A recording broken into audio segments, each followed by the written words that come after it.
The pen felt heavy, almost foreign, as I pressed it to the paper. A shiver ran through me, a betrayal seeping into my bones. I had just signed the contract, severing the last tangible link to our past, our memories, our childhood home. The pen trembled in my hands as I realized I'd just signed away our childhood home. My brother's gaze felt like icy fingers wrapping around my throat, squeezing tight as the truth settled in. It wasn't a birthday gift. No, the paper that lay before me was a legal ambush, disguised with familial affection. My heart raced, a rapid staccato drum, and in that suffocating moment, every nostalgic memory of laughter echoing through those walls seemed to mock me. Something whispered inside me, a dark premonition I chose to ignore when he handed me the document with a smile. The same smile he'd used to get away with everything since we were kids. I had been blind, willingly blind, and now, I sat trapped by ink, betrayal boiling under my skin, determined to unravel how deeply his deception ran. The office is small and crowded, every surface overwhelmed with stacks of paperwork and files that seem to suffocate the stale air. The overhead fluorescence buzzes intermittently, filling the room like a distant, unending funeral march. I clutch the document tighter than I intend, my fingers pressing the edges into my palms. A cold bead of anxiety trickles down my spine, but I shove the feeling aside, trying to appear composed, confident, even. Because why shouldn't I be? This is routine. This is life settling back into place after chaos. Yet, as I sit down, the chair groans under the weight of my unease more than my body. Across from me, the lawyer, a balding man with weary eyes and a pen eternally poised for scribbling, reviews the paper. His brow furrows almost immediately, knitting together wrinkles that form a language of silent concern. My stomach performs a slow somersault. Wait, he murmurs, and it's the way he says it. Like an alarm bell, soft yet vibrating with a dreadful resonance. He squints at the text, and each syllable spills out as if deliberately dragging me closer to the brink I've unknowingly hovered near. This isn't what you think it is. This isn't what you think it is. Each word shatters inside me, and I'm suddenly aware of the room pressing in, closing the distance between what is known and what is only now beginning to dawn. My throat tightens, and it's as if the dimness takes on weight, settling heavily onto my chest. What do you mean? My voice is a whisper, almost drowned beneath the persistent hum above us. I lean forward, my elbows sinking into the cluttered desk, eyes pinned to the document as if I might decipher the mystery myself. But it's just words on a page, bleeding together under pressure. He looks up finally, gaze locking with mine, and in that moment, I see it. The truth that waits, invisibly malignant, ready to unravel everything I've constructed for myself. These clauses, he points, tapping his pen against the paper, each tap a countdown ticking louder. They're ambiguous. Misleading. It's not legally sound. Not for you, at least. Ambiguous. Misleading. The lawyer may as well have plunged his pen straight into my chest. The unease, a mere shadow moments ago, grows monstrous, feeding on the uncertainty he offers with a reluctant generosity. I thought I'd escape the chaos, but here it coils, wrapping tighter, a serpent in disguise. I don't know what to say. I barely trust my voice, fearing it may betray the rising panic that now rages, demanding acknowledgement. Serenity slips through my grasp like a small bird, wings clipped by a revelation I wasn't ready to encounter. This can't be right. I stammer, clutching onto disbelief, hoping it can anchor me against the tide of impending betrayal. But his eyes hold a steady honesty, a mirror reflecting back the truth lurking in plain sight. And I'm left standing on the precipice, the edge crumbling beneath me, waiting for the fall that must come next. I sat across the oak desk, my hands squeezing the cold, leathered arms of the chair as the lawyer's words drifted through the air, each syllable a sharpened knife. I could feel a tremor beneath me, as if the floor itself rejected the gravity of the betrayal I was about to understand. The lawyer's eyes, dimmed by long years of legal battles and soulless agreements, fixed on me with a practiced neutrality that failed to soften the blow. His voice pierced the quiet. Your brother has leveraged the family assets in a manner that leaves you legally exposed. Every word felt like a weight pressing on my chest, burning like fire on nerve endings. My brother, The one who used to double knot my shoelaces when I was too young to know how, had woven an intricate net of deceit while I had been blind, swimming in our shared memories. How could he do this? I whispered, almost afraid to break the silence that seemed to absorb and magnify my anger.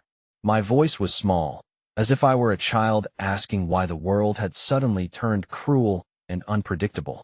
The room, large and imposing with its dark wood paneling, seemed to tilt, pulling inward as if the very walls conspired to witness the fracture of my faith. There was a photograph on the desk. Us, years younger, faces cracked by the glossy finish. Brothers on a fishing trip, smiles full of sunlight and naive plans. I felt a scream clawing at my throat, vicious and relentless, but it was as if the air itself refused to let me release it.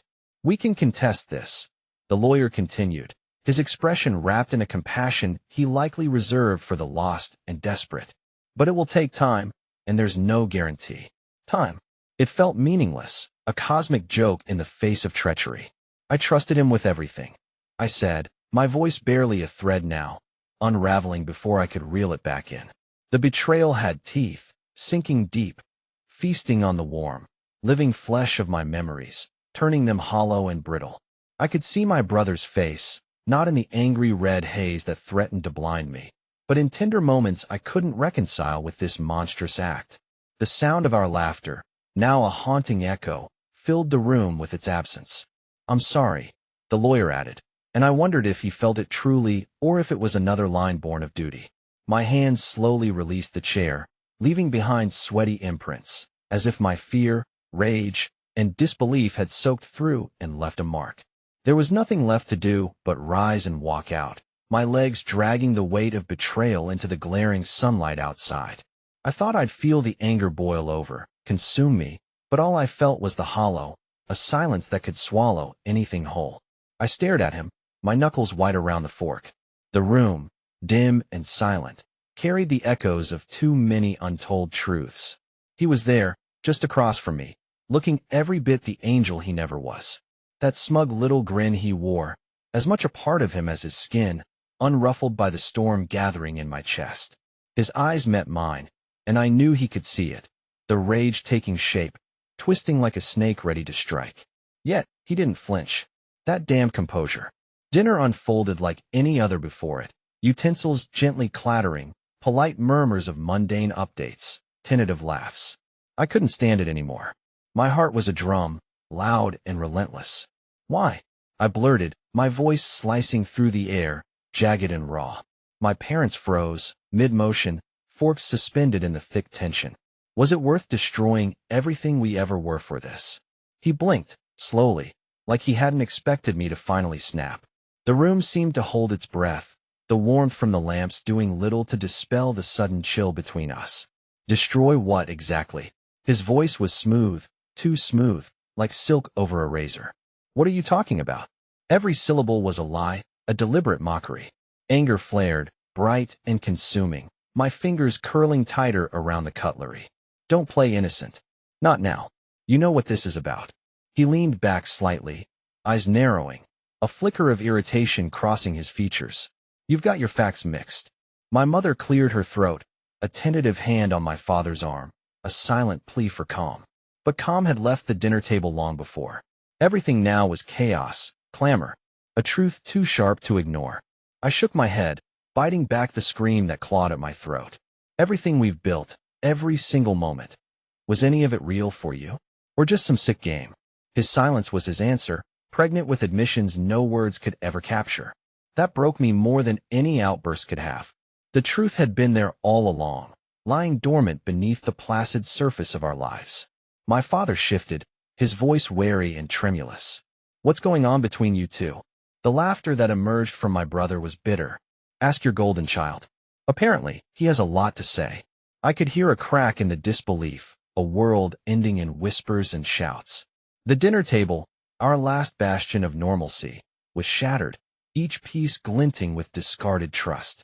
The echoes of our life before could never mask this discord, the unspoken accusations now spoken, heavy like lead. As I looked around, at the eyes that once held love and kinship, I knew they would never see me the same way again.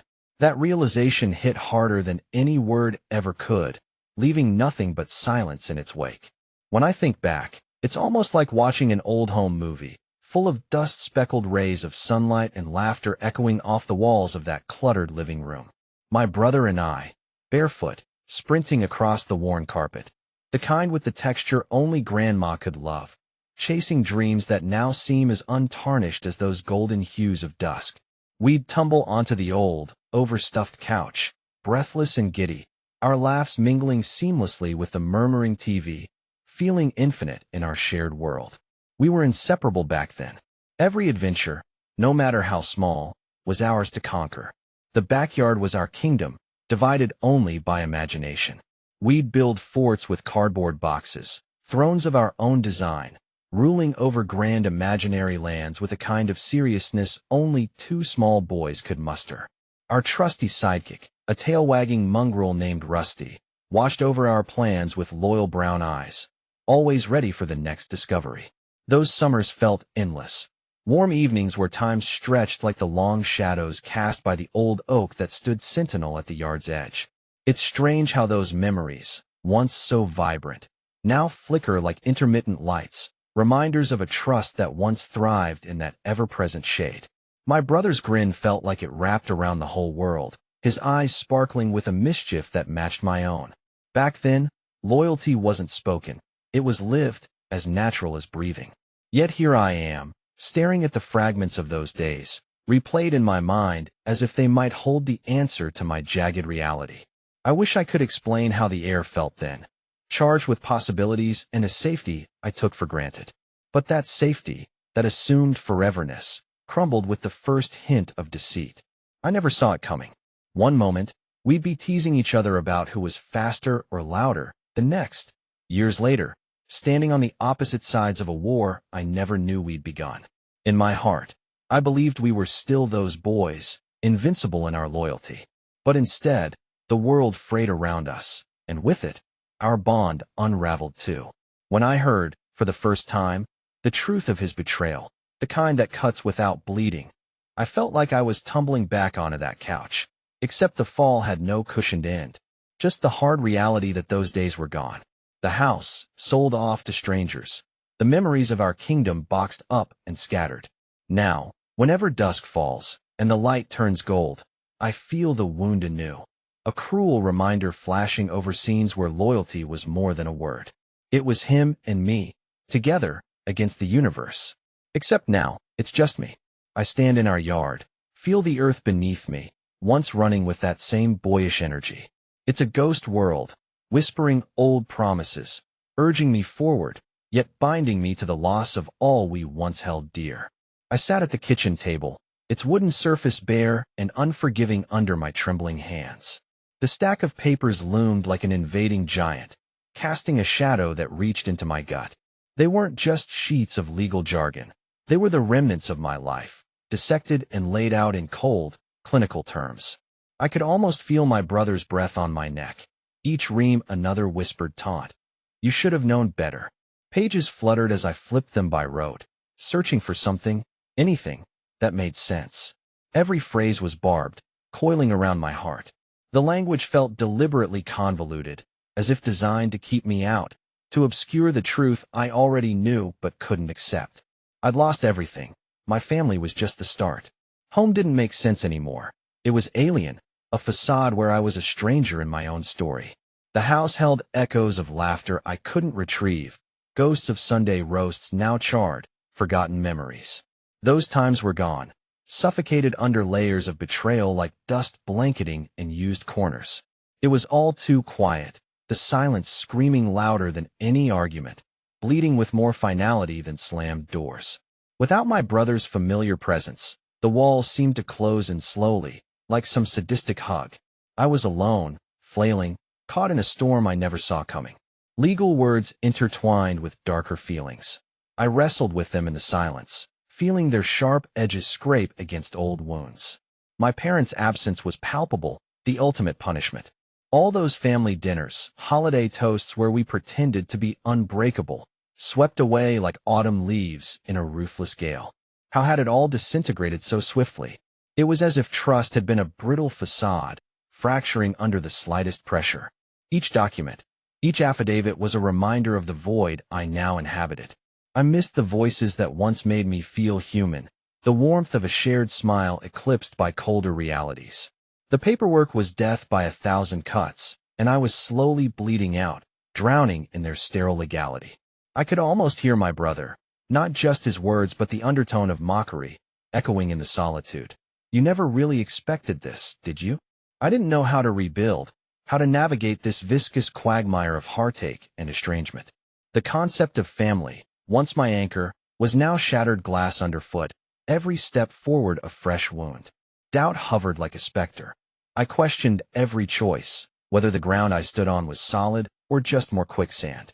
As the afternoon light faded into evening, shadows embracing the room, I knew tomorrow held more of the same.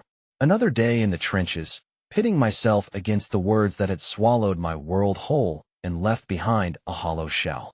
And yet, some distant part of me still whispered that I had to keep moving, had to find a way back to solid ground. Even if I couldn't see it now, I sat there, enshrouded in the kind of darkness that wraps itself around you like a heavy, reluctant hug, offering no warmth, only weight. The room, once filled with laughter and light, seemed to fold in on itself, as if it too were mourning something that had slipped through its cracks. Everything here felt like a relic of a life I no longer recognized. My fingers, tingling with that cold numbness of disbelief, reached for the pen. A mediocre thing, really, just a slender cylinder of plastic and ink. Yet it seemed to resonate with an accusation of its own, having drawn its lines across papers that swore allegiance and promises now shattered like glass underfoot. I traced its outline, feeling the smooth surface, as if by memorizing its texture, I could map my way back to reason. How could something so simple become the harbinger of destruction? Sitting there, the silence pressed in on me, a weight in its own right.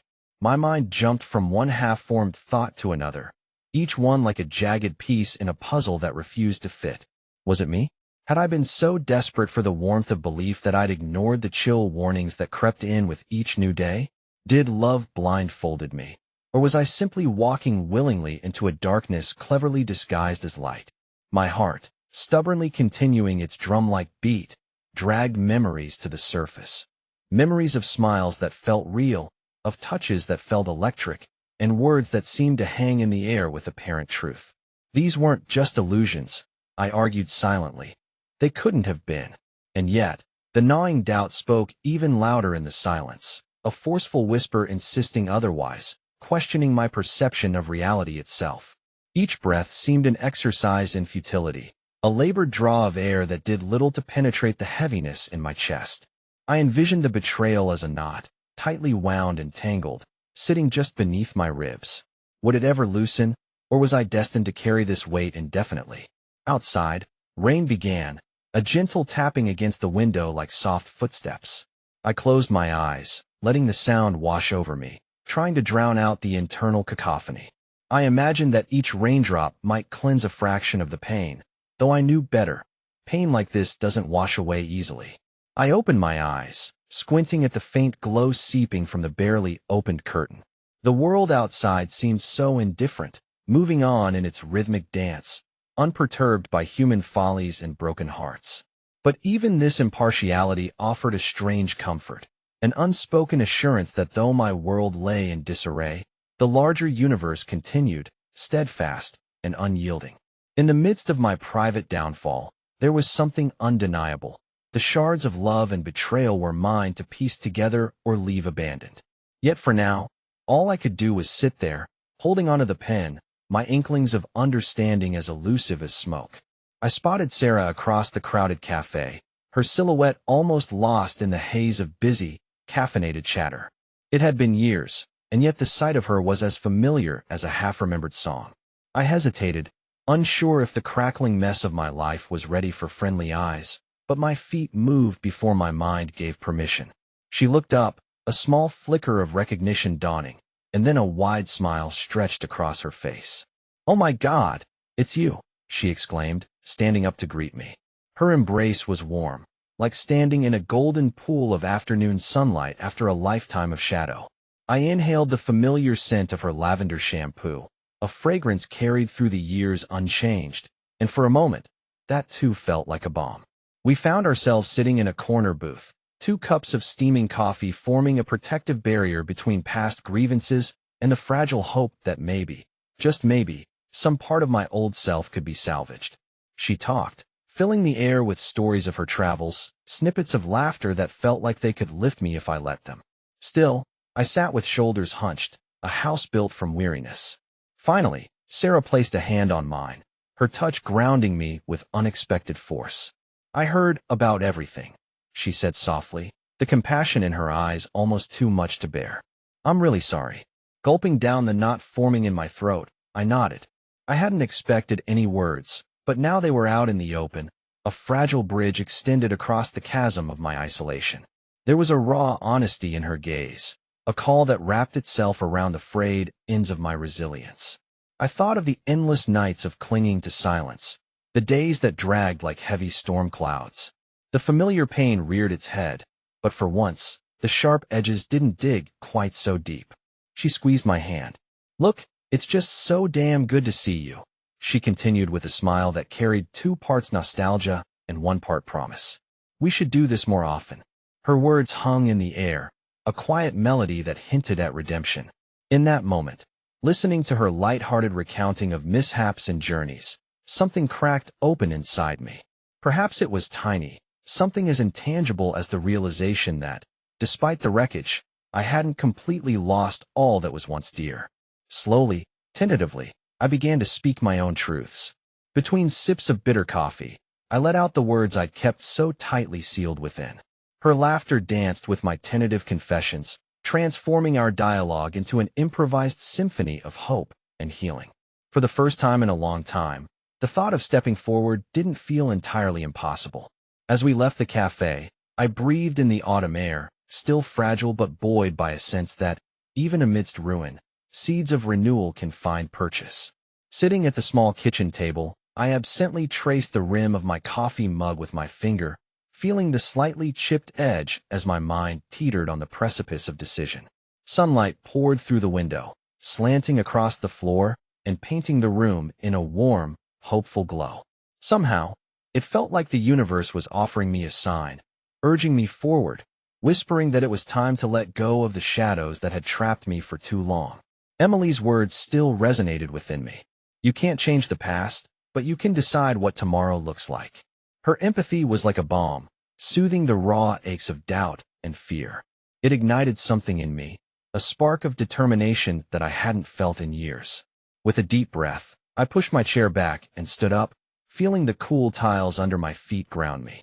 "I will not let this define the rest of my life," I murmured to the empty room, the sound echoing back like a vow, a promise I was making to myself. Saying it out loud made it real. My heart beat a little faster, pumping courage into my veins. I picked up the mug, its warmth seeping into my skin, and strode to the sink, pouring out the dregs of yesterday's coffee. This simple act felt symbolic, a cleansing of sorts. As the water rushed down the drain, I pictured all my regrets, all my doubts spiraling away with it. I craved that kind of clarity. Steadying my breath, I straightened, feeling taller somehow, more solid. I walked to the small desk by the window, where a stack of paperwork lay, untouched for weeks. Bills, overdue notices, job applications, the detritus of a life that had felt perpetually on hold. No more, I thought. It was time to take control. I sat down, my body tense with the weight of this next step. I started with the bills, making calls, setting up payment plans. Each completed task felt like lifting a stone from a heavy pile I'd been carrying, lightening me bit by bit. The afternoon sun was hot on the back of my neck, but I didn't stop. There was a fierce determination in me now, and it felt unstoppable. Next, I turned to the job applications. My fingers hovered over the keyboard, hesitating for just an instant before diving in. I updated my resume, highlighting the strengths I'd forgotten I had. Writing the cover letters, I let my newfound resolve shine through my words, each keystroke another assertion of my worth. By the time I finished, the sky outside had dimmed into evening. I leaned back, exhaustion colliding with satisfaction in a way that felt deeply rewarding. My heart beat steadily with a sense of accomplishment, a small but meaningful triumph.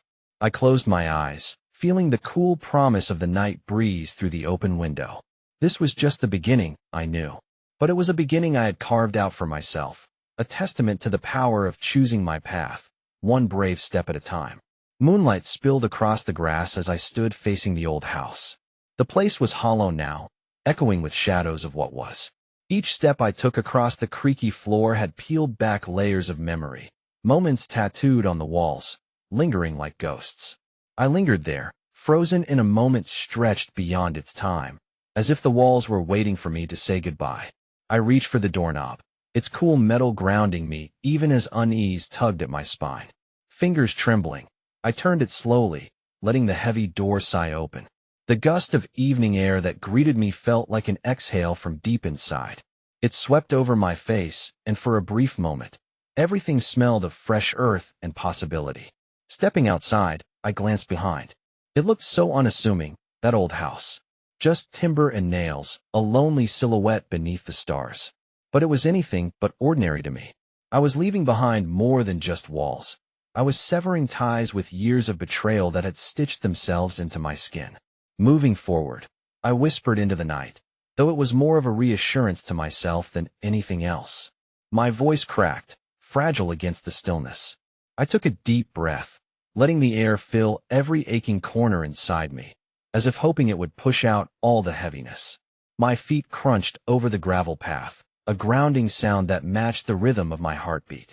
As I neared the edge of the property, my steps slowed, not out of hesitation, but a strange sense of gratitude for the clarity that hurt provided. I felt my lips curve into a soft, almost elusive smile, the kind that only comes at the brink of understanding. It struck me then that the hardest part wasn't about this place at all. It was about releasing the pain I'd tethered here, that old intimate scar I'd pressed too hard into the past. Standing there, I embraced the solitude blooming in my chest, a promise, a new beginning of sorts. Who knew courage would feel like release? I turned away, closing my eyes as if to capture the image one last time, locking it behind my lids. Stepping onto the street felt like crossing some invisible threshold, each stride building a distance, not just away, but towards something undefined and tender with potential. As I walked away from the house one last time, I realized the hardest part was letting go, not of bricks and wood, but of the pain tethered to them. I wasn't just stepping onto the road. I was carving a path, a quiet defiance humming beneath my skin. I felt my pace pick up, buoyed by the night and its whispers of change. Whatever lay ahead, I knew one thing for sure. I was finally, uncompromisingly, on my own side.